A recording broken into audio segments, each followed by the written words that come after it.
Kolhapur church council प्रस्तुत आत्मजागर या कार्यक्रमामध्ये मी आपलं स्वागत करतो. पहिल्यांदा ऐकूया एक सुंदरसं गीत.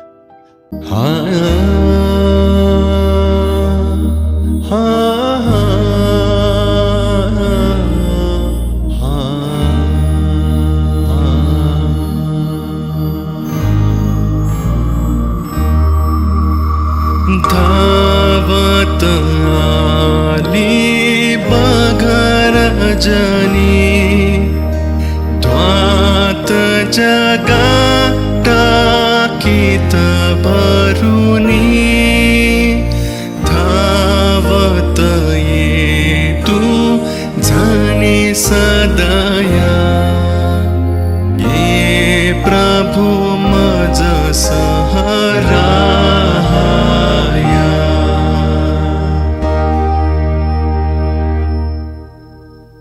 सायन कोणी जगी उरला एक सुखाचा रजनुरला ज्यास तयाच्या प्रिय सखया ये प्रभु मज सहरा.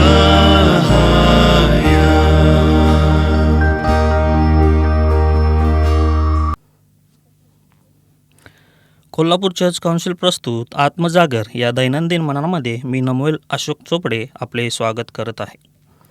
आजच्या मन्नाचा विषय आहे विविधतेमध्ये एकता. आजच्या मन्नासाठीचा शास्त्रभाग आहे फिलिप्पे 2:1-18. आजचे विशेष वचन, जे काही तुम्ही कराल ते कुरकूर व वादविवाद न करिता करा. फिलिप्पे 2:14. आपण पुन्हा सर्वात महत्त्वाची अशी असणारी बाब विचारधीन ठेवू, ती म्हणजे ख्रिस्ती ऐक्य. जर आपण आपल्यामधील मतभेद दूर ठेवून देवाच्या गौरवासाठी आणि नावासाठी एकत्रितपणे उभे राहू तर आपणास मंडईमध्ये आणि मंडईबाहेर आश्चर्यकारक कृत्ये पाहावयास मिळतील. आज आणखी 2 पायऱ्या आपण पाहू. लहान गटामध्ये ऐक्य शिकवा व आचारा. देवाच्या राज्यामध्ये सर्व काही लहान प्रमाणात सुरू होते. देवाचे राज्य मोहरीच्या दाण्यासारखे आहे. आता तो लहान कळप आहे. येशूने त्याच्या शिष्यांना 2 किंवा 3 एकत्रित येण्यासाठी शिकवले. त्याच्या 3.5 वर्षाच्या सेवेनंतर त्याचे 120 शिष्य झाले होते. ते सर्व एकचित्त होते. प्रेषित 1:14. जेव्हा ही संख्या 3000 झाली आणि त्यानंतर 5000 झाली तेव्हा देखील ते ऐक्य आढळून येते. आज जागतिक लोकसंख्या दिन आहे. लहान गटाचे गुणधर्म मोठ्या गटामध्ये दिसून येतात. ऐक्य आचरणात आणण्याचा उत्तम पाया म्हणजे कौटुंबिक गट. नव्या कराराच्या काळात त्यांच्याकडे स्थानिक कौटुंबिक गट असत. वेगवेगळ्या मंडळीतील व पंथातील ख्रिस्ती लोक वेगवेगळी प्रार्थनेसाठी व वचन सांगण्यासाठी आपल्या वस्तीतील एखाद्या मोठ्या घरात जमत. अशा प्रकारच्या सहभागितेमुळे ख्रिस्ती ऐक्य वाढेल. एवढेच नव्हे तर ख्रिस्ती शेजाऱ्यांवर यामुळे सामर्थ्यशाली छाप पडेल. 1000 सभासद असलेली मंडळी जे साध्य करू शकणार नाही ते स्थानिक कौटुंबिक गट सहजपणे साध्य करू शकेल. पेंटिकॉस्टलनंतर अशाच प्रकारे तेव्हा प्रत्येक मनुष्याला भय वाटले. प्रेषित 2:43. रचनात्मक ऐक्यामध्ये नव्हे, आध्यात्मिक एकतेसाठी झगडा. ख्रिस्ती लोकांमधील ऐक्य म्हणजे सर्व मंडळांना व पंथांना एकत्र एका छताखाली आणणे असे नाही. आपण घटनेबद्दल बोलत नाही तर ऐक्याबद्दल बोलतो आहे. मंडळी म्हणजे क्लब नाही, ती अवयवांनी बनलेली शरीर आहे. ख्रिस्ती लोक आणि मंडळी यामध्ये एक सामान्य गोष्ट असलीच पाहिजे आणि ती म्हणजे जीवन. पापाच्या दृष्टीने जे मेलेले आहेत आणि जे पापातच मेले आहेत यांची सहभागिता होत नाही. येशूने म्हटले, देव मृतांचा देव नव्हे तर जिवंतांचा आहे. मत्ते 22:32.